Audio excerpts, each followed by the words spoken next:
Queridos, podem tomar assento. Eu quero já vos convidá-lo a abrir as vossas Bíblias, na passagem bíblica que os irmãos têm usado como referência para este propósito.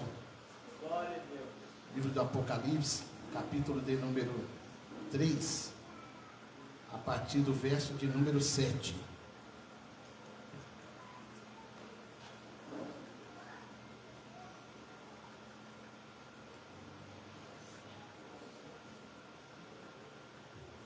Apocalipse, capítulo de número 3, a partir do verso de número 7. Quantos irmãos estão achando esta referência bíblica? Eu quero louvar a Deus, irmãos, pela oportunidade de estar aqui nesta noite, conhecendo este povo de Deus, esta parcela da Igreja de Cristo. Louvar a Deus pela vida do pastor Hilton, do presbítero Hilton, do pastor Israel também, que nos recebeu aqui nesta noite tão gentilmente. E quando eu cheguei aqui, a irmã que também de forma tão gentil me recebeu, a irmã Simone, eu disse para ela que eu era servo dela e ela estranhou, irmãos. Mas nós, como enquanto chamados a Cristo, somos chamados para servir, sim ou não, irmãos? Sim. Eu estou aqui na condição não só da irmã, de servo da irmã Simone, mas de toda essa igreja nessa noite. Espero que ainda que de uma forma muito simples, irmão. Não sou nenhum grande pregador, nenhum conferencista, mas eu tenho para mim que ainda que de uma forma muito simples, Deus estará falando conosco nesta noite, amém? Reforço aqui a alegria de estar com os irmãos, irmão Hildo, que também é um amigo, colega de trabalho ali da prefeitura, né? Já nos conhecemos aí há algum tempinho, já comentamos de estar aqui em outras oportunidades, mas tenho certeza que foi este momento que Deus preparou para que nós aqui estivéssemos, amém, irmãos? E sem mais delongas, vamos usar a palavra de Deus, livro do Apocalipse, capítulo 3, a partir do verso de número 7, que nos diz: e ao anjo da igreja que está em Filadélfia escreve: isto diz o que é santo, o que é verdadeiro, o que tem a chave de Davi, o que abre e ninguém fecha, e fecha e ninguém abre. Eu sei as tuas obras, eis que diante de ti pus uma porta aberta, e ninguém a pode fechar. Tendo pouca força, guardaste a minha palavra, e não negaste o meu nome. Eis que eu farei aos da sinagoga de Satanás, aos que se dizem judeu e não são, mas mentem. Eis que eu farei que venham e adorem prostrados a teus pés, e saibam que eu te amo. Como guardaste a palavra da minha paciência, também eu te guardarei da hora da tentação que há de vir sobre todo o mundo, para tentar os que habitam na terra. Eis que venho sem demora. Guarda o que tens, para que ninguém tome a tua coroa. A quem vencer, eu farei coluna no templo do meu Deus, e dele nunca sairá. E escreverei sobre ele o nome do meu Deus, e o nome da cidade do meu Deus, a nova Jerusalém, que desce do céu do meu Deus, e também o meu novo nome. Quem tem ouvidos, ouça o que o Espírito diz à igreja. A parte ainda do verso de número 11, novamente, irmãos, que nos diz assim: eis que venho sem demora, amém? Não feche a sua Bíblia, mas feche os seus olhos, curve sua cabeça. Pai eterno, nós te louvamos, ó Deus, nós te agradecemos, nós te bendizemos, Senhor, porque nós sabemos que Tu estás neste lugar. Senhor, a Tua presença, Senhor, é notória. Senhor, a Tua palavra nos diz que no meio dos louvores Tu habitas, Senhor. E já temos aqui louvado o Teu nome, Senhor, já temos engrandecido a Ti. Pai, uma vez mais, soma a minha voz, com a voz do Teu servo que há pouco aqui orou, Senhor. E quero Te pedir, Senhor, mais uma vez, continua a falar conosco, Senhor. Fala comigo, fala com a Tua igreja, Pai, pela Tua palavra. É o que nós oramos agradecidos, em nome de Jesus. Amém. Irmãos, me permita que, eu que já disse que não sou nenhum um grande pregador, mas é muito importante o tema que os irmãos escolheram, né, acerca deste propósito. Salvo engano, é durante os domingos que os irmãos estão fazendo aqui, é isso? Né? Eis que venho sem demora. Os irmãos estão como que tratando aí acerca da vinda de Jesus, da volta de Jesus. E é interessante, irmãos, nós contextualizarmos aqui, me permita até numa fala de introdução, ver o mundo que nós estamos vivendo nos dias de hoje, em pleno século 21, 2025, só para a gente se achar um pouquinho nesse mundão, como diz alguém aí, mundão do meu Deus, até no contexto geopolítico, como que nós estamos vivendo hoje? O que a gente ouve tanto se falar? Nós vemos tantas coisas acontecendo. Nós ouvimos quando a gente abre aí, às vezes até o celular, liga no noticiário, abre ainda um jornal, você vai ver se falar que no contexto da geopolítica, o mundo está vivendo um fenômeno que se chama desde os anos 70, 80, da globalização, né? Onde se fala na questão econômica, comercial, onde os países começam entre si a comercializar. Você também vai ouvir uma outra expressão semelhante chamada globalismo, e aí já com um cunho mais político, até mesmo ideológico, você vai ouvir falar do globalismo, onde se procura constituir no mundo uma nova ordem social, uma nova ordem até mesmo política, uma ordem mundial. O mundo vive, até mesmo no campo político, aí o que alguns usando com a linguagem do mundo do futebol, um fla-flu, né? Aonde você vê os de direita, de esquerda, e isso você está ouvindo, às vezes até sem querer você está se vendo em meio a essa situação. Neste mundo ainda que nós vivemos, no século 21, até mesmo no contexto religioso, irmãos, nós temos um número muito crescente de religiões.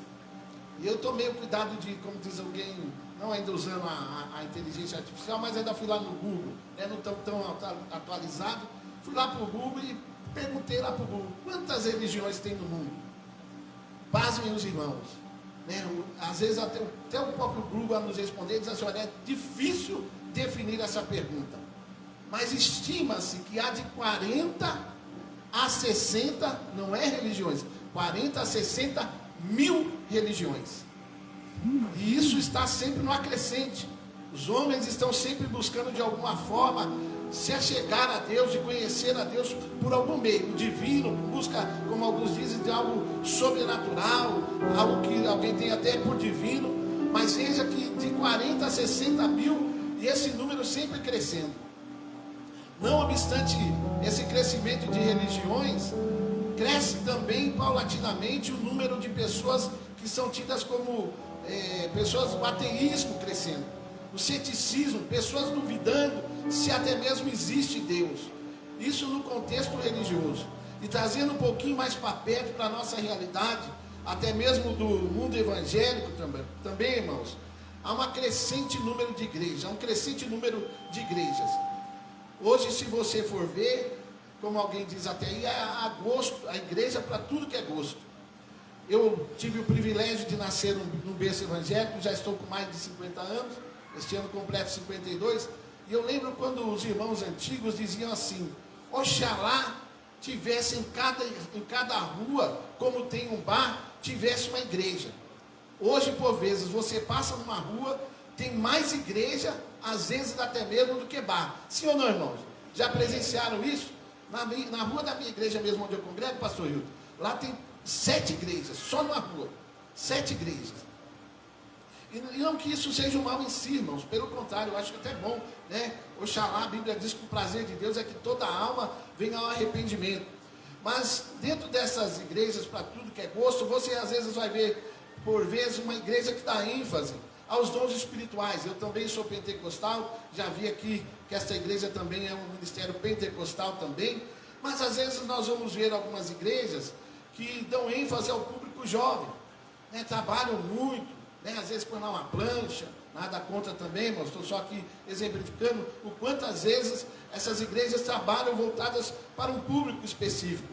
Algumas igrejas dão ênfase à família, outras dão ênfase à prosperidade, outras dão ênfase ao louvor, à adoração, algumas dão ênfase até mesmo ao ensino bíblico, mas também algumas que a gente às vezes até pergunta, será que isso é igreja? Né? Será que de fato isso realmente está dentro do propósito de Deus? E a gente está ouvindo e vendo cada coisa, principalmente nas redes sociais, irmãos, mas isso não é de se espantar. porque o apóstolo Paulo, falando ao jovem Timóteo, na sua segunda carta, no capítulo de número 3, e me permita aqui ler aos irmãos esta referência bíblica, do capítulo 3 de 2 Timóteo, a partir do verso 1 ao verso 9, ele diz assim: sabe, porém, isto, que nos últimos dias sobrevirão tempos trabalhosos, porque haverá homens amantes de si mesmos, avarentos, presunçosos, soberbos, blasfemos, desobedientes a pais e mães, ingratos, profanos, sem afeto natural, irreconciliáveis, caluniadores, incontinentes, cruéis, sem amor para com os bons, traidores. Só um minutinho aqui. Traidores. Com óculos é ruim, sem óculos é ruim. Tendo aparência de piedade, mas negando a eficácia dela. Destes afasta-te, porque deste número são os que se introduzem pelas casas e levam cativas mulheres nécias, carregadas de pecados, levadas de várias concupiscências, que aprendem sempre e nunca podem chegar ao conhecimento da verdade. Ao conhecimento da verdade. E como Janes e Jambres resistiram a Moisés, assim também estes resistem na verdade, sendo homens corruptos de entendimento e réprobos quanto à fé. Não irão, porém, avante, porque a todos será manifesto o seu desvario, como também foi aqueles. Irmãos, esta é uma realidade que a gente está vivendo. Nós estamos vivendo os últimos dias, né, e nós olhando para o contexto até social dentro da igreja, a gente vai ver, isso aqui eu não digo de forma particular, mas digo no contexto do meio evangélico, você vai ver algumas coisas que você se pergunta: puxa, mas será que essa pessoa verdadeiramente é um servo de Deus? Será que esta igreja é bíblica? Né, irmãos? Mas eu louvo a Deus porque eu estou aqui nesta noite numa igreja que eu não só senti a presença de Deus neste lugar, irmãos. A nossa irmã, quando ministrou aqui o clamor, eu senti uma graça de Deus muito grande. O quanto é importante realmente a igreja clamar, o quanto é importante a igreja orar. Mas eu estou aqui nesta noite numa igreja, irmãos, que ela está preocupada com a volta de Jesus. E eu quero louvar a Deus pela vida dos pastores dessa igreja.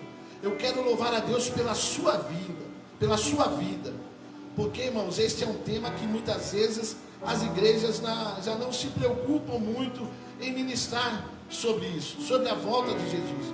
Como eu falei, tem igreja aí para tudo que é gosto, falando sobre tudo, pregando sobre tudo, mas a volta de Jesus é algo que, né, não se tem em mente. Muitas vezes estão preocupados, né, não com o porvir, mas estão só preocupados com as coisas terrenas.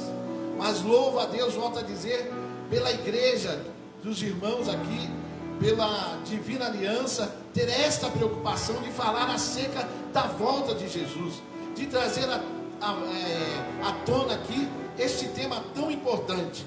E quando os irmãos assim o fazem, né, irmãos, é importante a gente também lembrar aqui que em diversos tempos da história da igreja, esse tema, a volta de Jesus, foi ministrado, foi ensinado, foi pregado, né, e volta e meia esse assunto volta à tona. E é algo que é muito importante mesmo, porque, como já disse aqui, tem pessoas que não estão mais preocupadas, né, com a volta de Jesus, porque estão achando que só tem que servir Jesus, se preocupando com o que está acontecendo no hoje, no momento. Mas me permita aqui ler também e lembrar aos irmãos a primeira carta do apóstolo Paulo, no capítulo 15, verso 19, que diz assim: se esperamos em Cristo só nesta vida, somos os mais miseráveis de todos os homens. Se esperamos em Cristo só nesta vida, somos os mais miseráveis dos homens. Porque você, aleluia, realmente você pode orar, você pode pedir, né? A Bíblia diz: buscar em primeiro lugar o reino de Deus e a sua justiça, e as demais coisas o serão, que, irmãos? Acrescentadas. Mas em primeiro lugar você tem que ter a preocupação de buscar a Deus, de servir a Jesus, de anelar também a sua volta pela sua vida, e as demais coisas nos é acrescentada sim. Se você veio aqui nessa noite, me permita também, eu não posso omitir isso, Está aqui quem pode curar. Está aqui nessa noite o Senhor Jesus, e Ele pode trazer cura sim para a tua vida.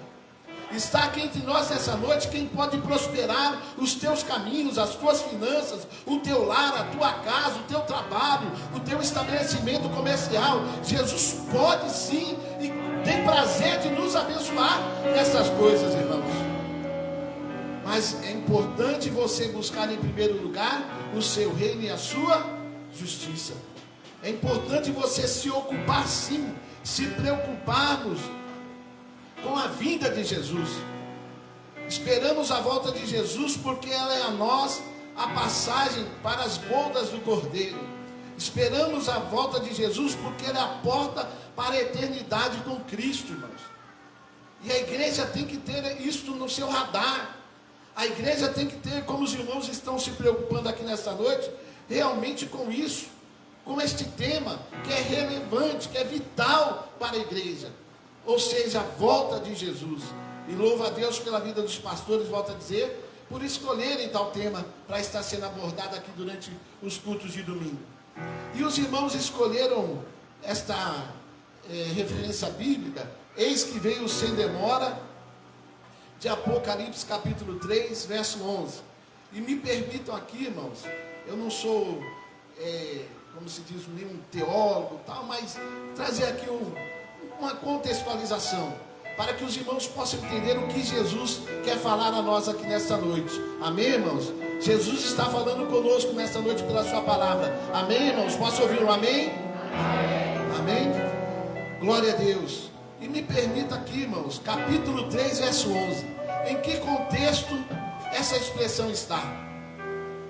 Deus, o Senhor Jesus, melhor dizendo, quando João estava preso lá na ilha de Patmos, o Senhor Jesus se apresenta a João de uma forma tremenda, de uma forma num corpo glorificado, e ele começa a pedir para que João escreva o que ele ia estar dizendo, o que ele ia estar revelando para João. Através de João, o Senhor Jesus vai escrever as 7 igrejas da Ásia. Todo o Apocalipse, não só as 7 cartas, mas todo o livro do Apocalipse foram escritos no primeiro momento para aquelas 7 igrejas. E ali, ao escrever, o que o Senhor Jesus tinha em mente? Não só a falar aquelas 7 igrejas, mas falar a todas as igrejas em todos os tempos, inclusive a nós, irmãos. Esta carta foi escrita, ou melhor, este livro foi escrito no ano 96, no primeiro século ainda depois de Jesus, do nascimento de Jesus, no ano 96, estando João preso ali na ilha de Patmos. João, aleluia, começa a ser o escritor desta carta, mas sendo ela, deste livro, sendo ele, melhor dizendo, ditado pelo próprio Senhor Jesus. João vai ver coisas tremendas, coisas maravilhosas, mas a tônica deste livro, do livro de Apocalipse, cuja sua expressão no grego quer dizer revelação, aleluia, vai ter um principal motivo, não outro senão deixar claro das coisas últimas que estariam por acontecer antes da volta do Senhor Jesus. Antes de Jesus voltar para buscar a sua igreja, o Senhor vai começar a mostrar a João, vai começar a revelar a João coisas tremendas. E a partir do capítulo de número 2, irmãos, João vai começar agora a ser portador, vai ser o escritor das 7 cartas, né, que, como já falamos, foram escritas às igrejas ali da Ásia. E também nos fará, a nós falará, né, nesta noite, porque não servia, como eu já disse aqui, não só para aquelas igrejas, mas também falará para nós nesta noite, por intermédio, irmãos, da escrita, né, aquilo que Deus revelou a João. Deus também falará conosco nesta noite, neste lugar, justamente na carta de Filadélfia. Volto a lembrar, as 7 cartas foram escritas para as 7 igrejas da Ásia, não só a elas, mas em todo o tempo, para a igreja de todo o tempo, inclusive para nós. E os irmãos escolheram em especial a igreja de Filadélfia, a carta escrita à igreja de Filadélfia. Mas me permita aqui abrir um parênteses, irmãos. E as 7 igrejas, as 7 cartas, elas têm como que uma estrutura, né? Em que nós vamos ver em todas as cartas. Aliás, essas cartas, ela ensina algo para nós, enquanto líderes. Você vai ver basicamente no primeiro momento, Jesus sempre primeiro elogiando as igrejas. Praticamente todas elas o Senhor elogiou. Mas chega num dado momento que ele diz assim, olha, tenho porém contra ti, né? E ele começa a corrigir aquelas igrejas. Ou seja, um líder também, quando ele vai às vezes chamar a atenção de um liderado, e aqui está um princípio sobre liderança, né? Um líder, quando às vezes vai chamar a atenção do liderado, ele já não pode pegar já ali no problema do liderado. Já não é chegar, como diz alguém, descer no rei. Não, ele chega primeiro, rapaz, você é uma bênção para a nossa igreja. Você aqui no nosso departamento, no nosso grupo, você é alguém importante. Só que é o seguinte, você precisa melhorar nisso, você precisa melhorar naquilo, você precisa obedecer a palavra, você precisa observar a palavra. E é isso que Jesus vai fazer praticamente com aquelas igrejas. E na estrutura, irmãos, praticamente dessas 7 cartas, nós vamos ver no primeiro momento o Senhor Jesus, a cada uma dessas igrejas, se revelando, né, se descrevendo por conta de algo que tem no seu caráter. A todas as igrejas, Jesus de alguma forma vai se revelar. Vai trazer também uma recomendação. E nós vamos ouvir essas recomendações começando justamente quando Jesus diz assim: eu sei as tuas obras. Outra coisa que você vai ver na estrutura praticamente de todas as cartas, como nós falamos já aqui, é como que uma censura, uma repreensão. Jesus vai repreender aquelas igrejas, quando a gente falou, né, que já citamos, quando ele diz assim, olha, tenho porém contra ti. E ali Jesus começa a chamar, dali como que um puxãozinho de orelha naquelas igrejas. Jesus vai praticamente fazer isso a todas as igrejas, salvo a 2. Jesus não vai chamar a atenção nem de Esmirna, nem da cidade da igreja de Esmirna, e nem da igreja de Filadélfia. Mas ao final de cada carta, Jesus também, irmão, só para a gente contextualizar aqui, vai fazer uma promessa a cada uma dessas igrejas. E eu queria, por isso que eu pedi para que você também ficasse com a sua Bíblia aberta, se possível, porque você, neste texto que nós lemos aqui, nós vamos falar um pouquinho aqui, Jesus vai falar conosco, com você que veio aqui nessa noite, me ajuda aí a pregar, fala para o irmão do lado aí, diga para ele, por favor, me ajuda assim, você não veio aqui por acaso. Não, mas fale com autoridade, diga para ele, você não veio aqui por acaso. Diga para ele, Jesus vai falar com você. Glória a Deus.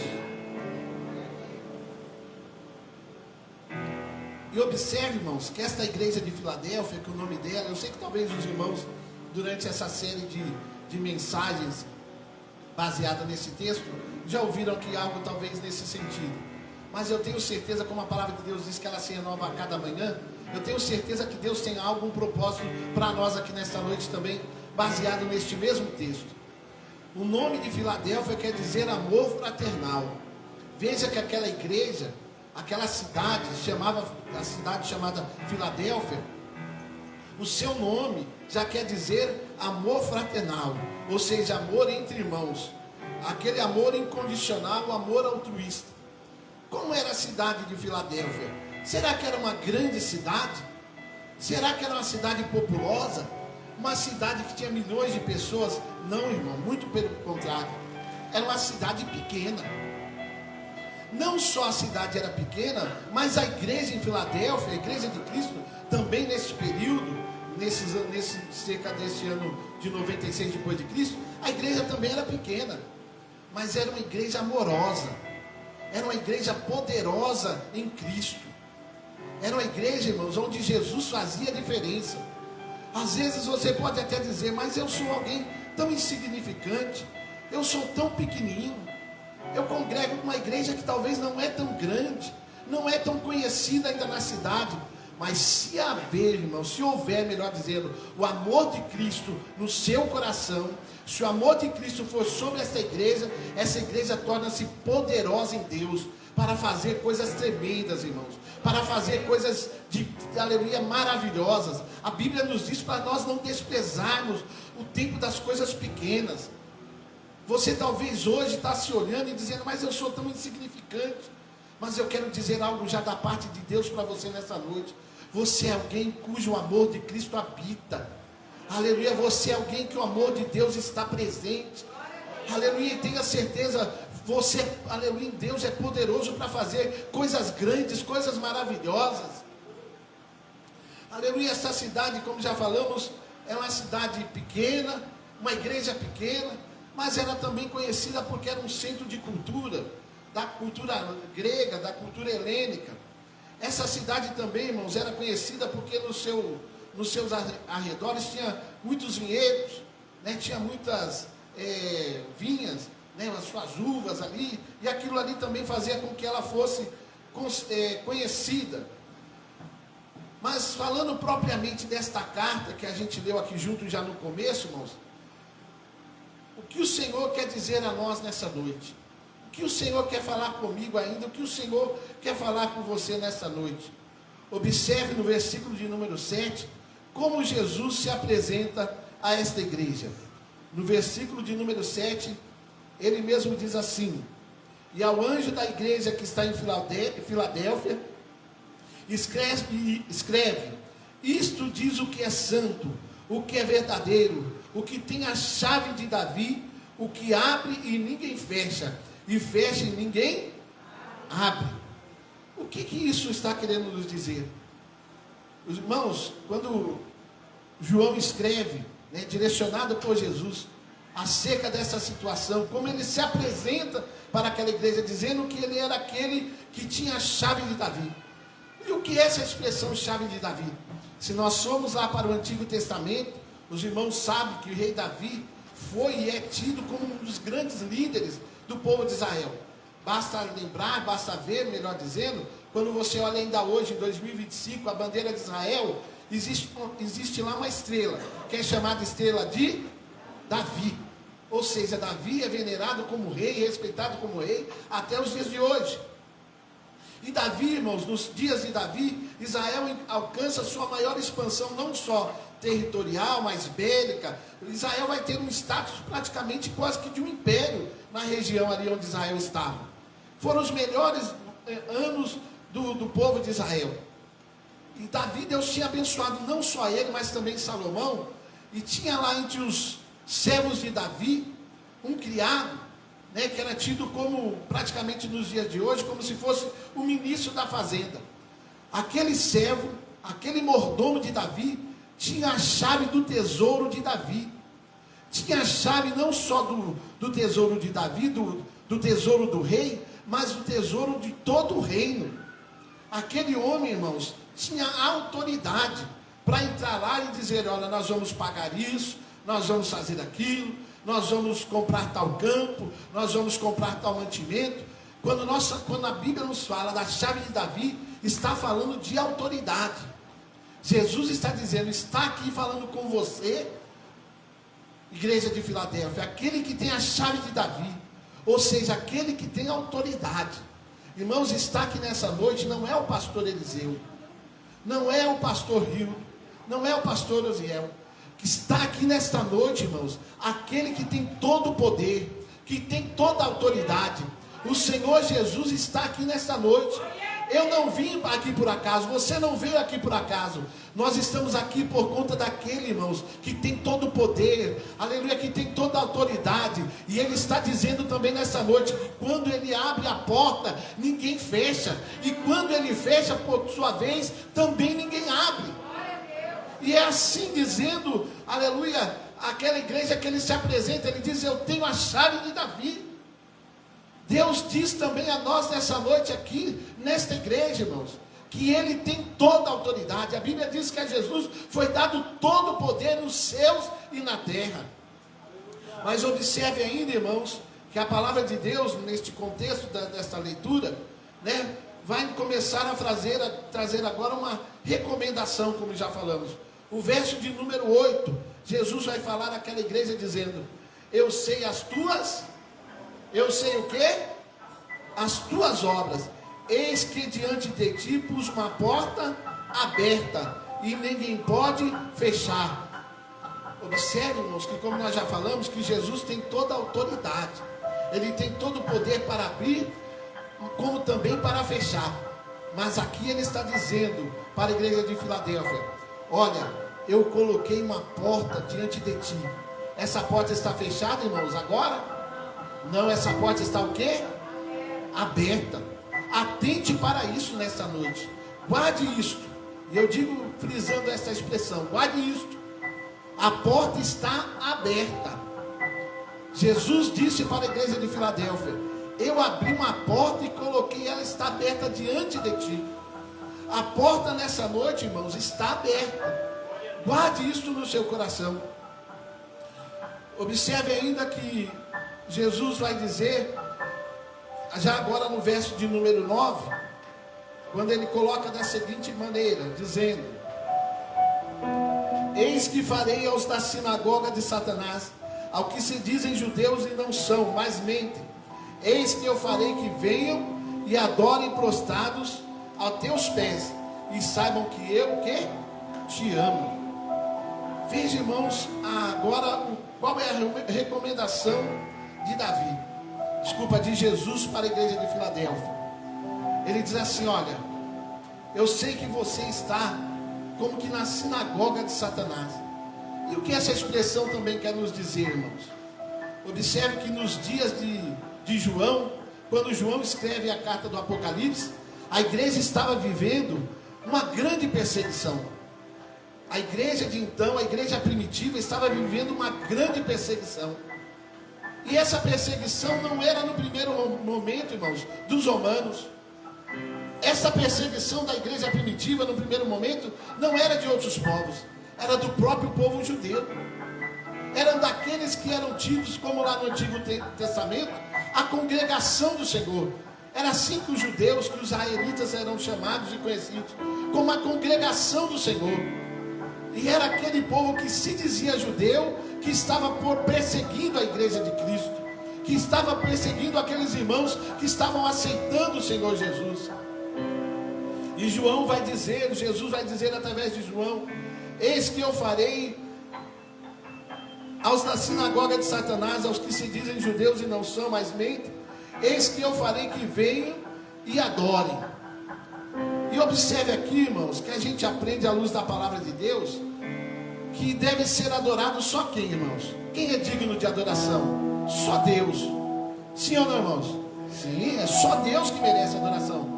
Nós podemos, por vezes, até gostar de algo, gostar de alguém, podemos até torcer para um time, como diz alguém, podemos admirar uma pessoa, podemos estimar outra, mas a adoração só cabe a Deus. Mas olha que interessante, o Senhor Jesus, através de João, vai dizer assim: olha, eu vou fazer com que aqueles que estão lá na sinagoga de Satanás, que eles venham e adorem, prostrados aos seus pés. Mas será que Deus, o Senhor Jesus, vai fazer com que os meus inimigos venham me adorar? Jamais, irmãos. Mas sabe o que o Senhor está dizendo? Olha, aqueles que te humilharam, aqueles que te perseguiram, eu vou fazer eles virem e me adorarem diante dos teus pés. A adoração sempre vai ser a Deus, irmãos. Mas como lá no Salmo de número 23, verso 5 nos diz assim: prepara uma mesa perante mim, na presença dos meus inimigos, unges a minha cabeça com óleo, e o meu cálice se transborda. Irmão, por vezes Deus cria situações para que o nome dele seja glorificado através das nossas vidas. Você pode até não estar entendendo uma perseguição que alguém está promovendo contra a tua vida. Você pode não estar entendendo um levante de alguém, mas eu nunca fiz nada para essa pessoa, mas eu não dei motivos de por que ela está fazendo isso comigo. Mas descanse no Senhor. Há uma palavra de Deus para você nessa noite. Descanse no Senhor, porque o nome do Senhor vai ser adorado, o nome do Senhor vai ser glorificado através da sua vida. Você vai entender o propósito de Deus lá na frente. O Senhor só está permitindo essa situação é porque Ele vai, aleluia, também preparar uma mesa para você, na presença dos teus inimigos, e eles vão ter que adorar a Deus. Às vezes a gente pensa, sabe por que às vezes a gente não alcança uma bênção, irmãos, que Deus até nos prometeu? É porque às vezes eu falo, às vezes a gente até quer dizer assim, eu não vejo a hora de Deus me abençoar para me esfregar na cara da pessoa. Eu não vejo a hora de Deus me dar minha bênção. Ah, vai falando, vai fazendo. Mas quando Deus me der minha vitória, eu vou esfregar na cara dele. Eu vou falar um monte para ela. E talvez você está retendo a tua bênção. Porque o nome que tem que ser adorado não é o seu. O nome que tem que ser glorificado em meio a isso é o nome do Senhor. É por isso que Jesus fala, eu vou fazer que eles venham e adorem a mim, mas na tua presença. Não tem coisa melhor. Lembra de Jó? Quando seus inimigos, os seus amigos, melhor até dizendo, estavam até mesmo o acusando. A Bíblia diz que Deus começa a mudar o cativeiro de Jó quando? Quando ele começa a orar pelos seus amigos, por aqueles que estavam até mesmo acusando. Quando você deixar desse desejo de querer, talvez esfregar algo na cara de alguém, tenha certeza, Deus virá a teu favor. Quando você começar, por isso que Jesus falou assim, orai pelos que vos perseguem, amai os que vos odeiam. Quando você começar a pedir, Senhor, muda o meu coração, tira esse rancor, tira essa raiz de amargura. Quando você orar por aqueles que querem até ver o teu mal, o teu cativeiro vai ser também mudado, a sua vida também vai ser transformada. Ainda na recomendação, no versículo de número 10, irmãos, o Senhor Jesus vai dar uma recomendação aqui. Como guardaste a palavra da minha paciência, também eu te guardarei da hora da tentação que há de vir sobre todo mundo, para tentar os que habitam na terra. Olha o que o Senhor está dizendo aqui neste versículo de número 10. Como você teve paciência por conta de uma palavra que eu lancei, eu vou te livrar da tentação. Irmãos, eu tenho certeza que há pessoas que estão aqui nessa noite que vivem debaixo de promessas. Quantos estão aqui que já receberam alguma promessa da parte de Deus? Eu tenho certeza que muitos de nós, irmãos, e às vezes o que nós somos tentados, até como diz um louvor, pela prova do tempo, às vezes a gente quer tudo para ontem. Nós somos muito imediatistas. Se nós pudéssemos ver as coisas acontecendo no nosso tempo, para nós seria muito melhor. Mas Jesus às vezes diz assim, espera, tenha paciência, eu estou vendo, eu estou cuidando, eu estou preparando. E às vezes, irmãos, como é bom você esperar no Senhor, porque a igreja de Filadélfia, ela sabia esperar no Senhor, e por ter ali esperado no Senhor, o Senhor fez uma promessa a ela dizendo, olha, eu vou te guardar na tentação. E eu lembro também com isso do Salmo 40, dos versos 1 a 3, que nos diz assim, o salmista falando, esperei com paciência no Senhor, e Ele se inclinou para mim e ouviu o meu clamor, e tirou-me de um largo horrível, de um charco de lodo, pôs os meus pés sobre uma rocha, firmou os meus passos, e pôs um novo cântico na minha boca, um hino ao nosso Deus. Muitos o verão e temerão e confiarão no Senhor. Mas tudo isso depois que ele esperou o quê? Com paciência. Às vezes, volta a dizer, somos imediatistas, mas Deus está falando para você nesta noite também, espere em mim, tenha paciência, eu estou vendo o que está acontecendo, o Senhor está sabendo de tudo que se passa, irmãos. Descanse em Deus. E uma promessa que tem aqui no verso 11, que diz assim, no verso de número 11, eis que venho sem demora, guarda o que tens para que ninguém tome a tua. Mas observe essa expressão, guarde essa expressão, eis que venho sem demora. O que essa expressão quer dizer? Se nós formos lá para os originais, sabe o que quer dizer essa expressão, eis que venho sem demora? Eu venho de repente, eu venho de uma forma iminente, repentina. Quando você menos espera, guarde isso, Deus vem. Quando você menos espera, Deus chega. Quando você menos espera, Deus faz. O Senhor Jesus disse para a igreja de Filadélfia, eis que venho sem demora, guarda o que tens, para que ninguém tome a tua coroa. E você pode até dizer, pastor Eliseu, mas o que eu tenho? Eu estou até debaixo dessa promessa, eu estou aguardando a promessa. Mas o que eu tenho? E mesmo assim Jesus fala para mim guardar. Mas eu talvez tenho lá as minhas poucas águas, lá meu cantinho. Eu estou aguardando algo maior, eu estou esperando algo maior. Mas meu irmão, eu tenho certeza que você está aqui nessa noite porque você tem fé. Você está aqui porque você tem fé, amém, irmãos? Nós estamos aqui porque nós temos fé. E Jesus disse para você nessa noite: guarda esta fé. Guarda esta fé, porque eu vou te dar uma coroa. A coroa da vida. Eu vou te dar a recompensa. Eu vou te dar a vitória. E no verso de número 11, a continuidade da promessa nos diz assim, irmãos: a quem vencer, eu farei coluna no templo do meu Deus, e dele nunca sairá. Escreverei sobre ele o nome do meu Deus e o nome da cidade do meu Deus, a nova Jerusalém, que desce do céu do meu Deus, e também o meu novo nome. E às vezes a gente lê isso, não? Parece meio, ué, Deus vai me fazer uma coluna? Quer dizer que eu vou virar um poste? Não, irmão, jamais. É a gente entender um pouquinho o que a Bíblia quer nos dizer. Lá nos tempos de que João escreveu, era comum, por exemplo, num templo, não só no templo de Salomão, mas em outros templos, até de outras religiões, se edificar uma coluna e colocar aquela coluna como sendo o nome de um sacerdote. Lá colocava-se o nome de um sacerdote, e aquilo ali era uma forma, uma maneira de honrar aquele sacerdote que já tinha de alguma forma atendido aquele templo. Isso acontecia não só nos templos, mas por vezes acontecia até mesmo na cidade. Vamos trazer aqui para os nossos dias.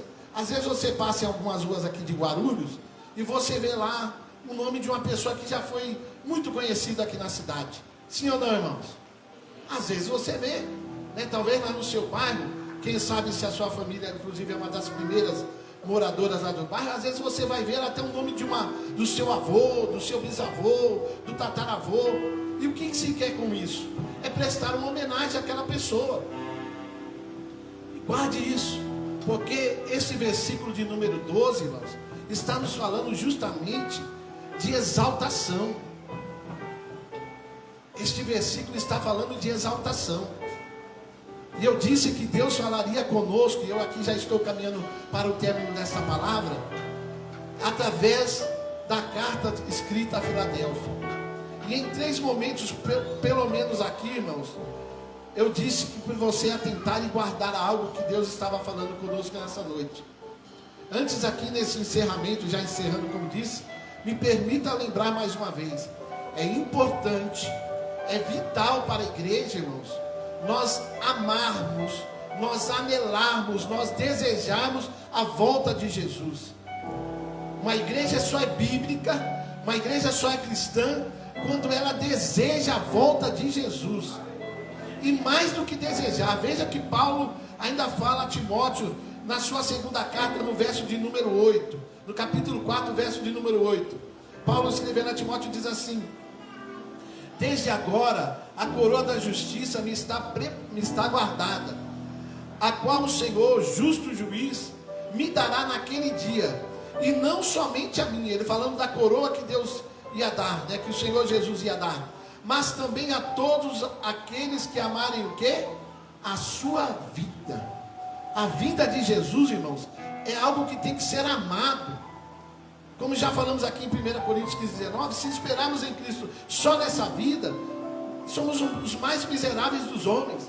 É necessário que você ame a vinda de Jesus, que você deseje a vinda de Jesus. A igreja de Cristo tem que anelar, tem que ter um desejo. Você, tudo bem, você vai trabalhar, você vai poupar, você vai planejar até o teu futuro, mas uma coisa que você tem que ter no seu radar, na sua vida de cristão, é poder dizer: Maranata, ora vem Senhor Jesus. A igreja de Cristo, irmãos, tem que estar como sempre, né? Nós estamos aqui, já foi até cantado, nós estamos aqui como que de passagem. Esse aqui não é o lugar que Deus preparou para mim e para você, não. O Senhor tem algo muito melhor para nós. O Senhor tem algo muito mais grande. E é isso que a igreja tem que desejar. É isso que a igreja tem que amar. É isso que a igreja tem que esperar. Mas aqui, irmãos, fechando aquilo que o Senhor me deu nesta noite, para compartilhar com os irmãos. E se nesta toada de eis que veio sem demora, falando acerca da vinda de Jesus, falando acerca da volta de Jesus, eu não quero aqui deixar, irmãos, porque na tarde desse dia, quando eu meditava nesta palavra, o Senhor me dizia algo para dizer a esta igreja nesta noite, baseada ainda nesta reverência bíblica, nestes versículos que nós lemos. E eu quero ser boca de Deus para a tua vida nesta noite. Eu quero ser profeta de Deus para a tua vida nesta noite. Em 3 momentos eu disse assim: guarda isso, atente para isso. A primeira expressão que eu disse aqui, irmãos, quando falei disso, guarde isso, é que diante de ti pus uma porta, o quê? A porta está o quê? Irmãos, em nome de Jesus, receba sobre a tua vida nessa noite uma porta aberta da parte de Deus. Eu não sei qual é a tua necessidade, eu não sei o que você está precisando. Eu não sei aqui o que você veio apresentar. Talvez você até cantou, talvez você até louvou, mas sabe Deus, como disse aqui o nosso pastor também, se referindo à família do pastor também, do irmão Rio, que está passando uma semana muito difícil. Às vezes você não sabe, a pessoa está aqui, está adorando, está louvando, mas sabe Deus como está a mente, o coração daquela pessoa. Mas para você que entrou aqui aflito nesta noite, para você que entrou aqui preocupado nesta noite, Jesus está dizendo que a porta está aberta. A porta está aberta, meu irmão. E ele diz ainda, foi quando nós falamos no segundo momento, guarde isso: eis que vem o quê? É para amanhã? É para daqui uns anos? Não, eis que vem o quê? Sem demora. Aleluia, nesta palavra profética de que há uma porta aberta sobre a tua vida. Jesus está dizendo: a tua bênção vem sem demora. O Senhor está vindo a sua, aleluia, socorro de crentes aqui nessa noite. Receba esta palavra da parte de Deus. O Senhor está abrindo portas e é sem demora. Ele diz nessa noite: eu também sou Deus e já. Eu sou Deus que diz que tenha paciência, mas eu também diz, aleluia, ele diz que ele também é Deus de já. Ele vem sem demora, aleluia, de uma forma de repente sobre a vida de crentes aqui nessa noite. Oh, eu pus esta porta aberta, venho sem demora, porque eu preciso, quando eu disse aqui a terceira vez, para que você guardasse isso, foi no verso de número 12, quando eu falei aqui, ele fala de exaltação. E eu, quando falo aqui de exaltação, irmãos, não estou falando de homenagem póstumas, não. Eu não estou falando que essa exaltação vai ser para quando você morrer, que vão pôr também o seu nome na alguma rua, não. Mas nesta porta aberta, que o Senhor, aleluia, está trazendo sem demora sobre a tua vida, Ele diz que Ele precisa, aleluia, fazer o nome dEle exaltado através da tua vida. Em nome de Jesus, receba esta palavra nesta noite. O Senhor diz que Ele está preparando uma mesa também para você, na presença dos teus inimigos. Oh, aleluia, meu irmão, se coloque em pé nesta hora.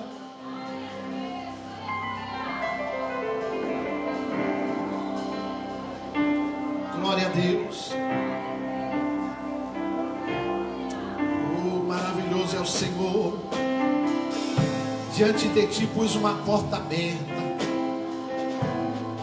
Eis que venho sem demora, porque o meu nome precisa ser exaltado. O nome do Senhor, aleluia, precisa ser exaltado sobre a minha e sobre a tua vida, meu irmão. O nome do Senhor precisa ser adorado. Volto a dizer, não sei o que você veio aqui buscar nessa noite. Eu não sei o que você veio trazer no altar de Deus nessa noite. Mas o que eu tenho certeza da parte de Deus para dizer a você é que há uma porta aberta. Você pode ser bênção de Deus, boca de Deus para mais alguém. Aleluia, nessa noite, diga para o irmão do seu lado: há uma porta aberta. Seja profeta de Deus, diga para esse irmão do lado: há uma porta aberta. Aleluia, diga para ele: o Senhor vem sem demora. Diga para ele: o nome do Senhor vai ser exaltado. O nome do Senhor vai ser glorificado através da sua vida.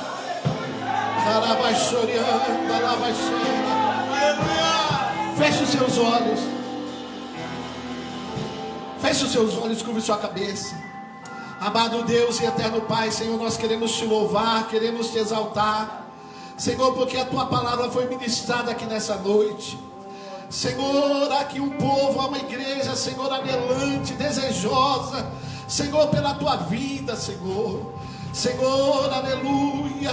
Tu diz na tua palavra que nós não devemos nos preocupar com aquilo que nós devemos comer, com aquilo que nós devemos vestir, Senhor, porque tu já tem preparado essas coisas a nós, Senhor. Mas quem sabe entrou aqui um irmão, a irmã nesta noite, Senhor, preocupado com alguma outra situação, Senhor, mas tua palavra diz nessa noite que há uma porta aberta. Senhor, eu não sei qual é a situação, Narabaxéria, mas eu creio no teu poder, eu creio no teu mover, eu creio no teu agir, ó Pai. Senhor, continua a abençoar o teu povo, abençoar os pastores desta igreja. Senhor, continua a abençoar este ministério, Senhor, que a tua igreja através desta obra possa avançar. Deus, salva almas neste lugar, liberta vidas para, aleluia, para a glória do teu nome. Senhor, começa a fazer coisas novas, começa a trazer estratégias novas. Pai, eu creio no teu poder, eu oro pelos pastores desta igreja, pelas suas famílias, pelos seus ministérios. Senhor, que o teu nome seja exaltado, que o teu nome seja glorificado. É o que nós oramos e te pedimos, ó Pai, em nome de Jesus. Amém.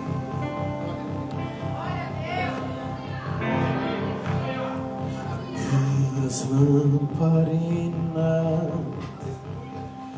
estão acesas